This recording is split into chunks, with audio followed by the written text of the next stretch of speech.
Sostayatu, je suis en plein centre-ville de Phnom Penh, à Psatul Tompong, chez ma tante. Ici, c'est son portail. Et devant chez elle, elle a loué 2 emplacements pour un kebab. Ici, un kebab, on va dire khmer, avec de la viande, je crois, c'est de la viande de porc. Et ensuite, un emplacement pour la dame qui est là, pour les beignets de banane qui sont absolument délicieux. Sa spécialité, c'est vraiment les beignets de banane. Et je crois que la recette, elle l'a connue de génération en génération.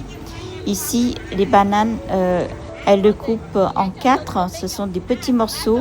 Au niveau de la friture, elle le fait cuire 3 fois de suite pour avoir un effet hyper croustillant. Vous voyez ici, c'est le 3e plongeon. On est sur la dernière plongée dans la farine pour la dernière cuisson de friture.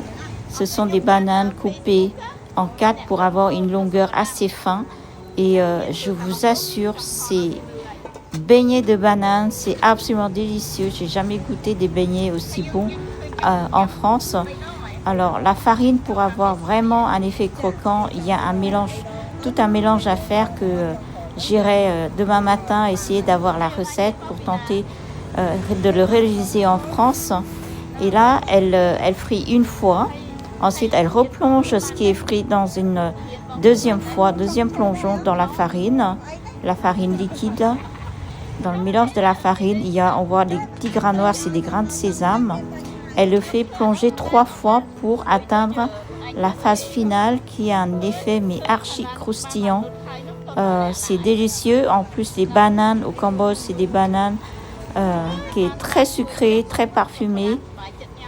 Je vous montre de près au niveau de la friture. Vous voyez, c'est pas elle ne met pas très longtemps, mais sur la dernière cuisson, elle cuit vraiment de façon qu'il soit doré.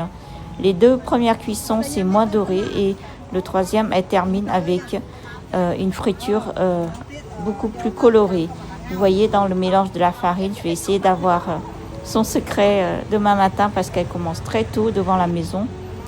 Et voici les bananes qu'on s'en sert pour faire les beignets de banane. Et je vous dis à très bientôt pour une nouvelle recette.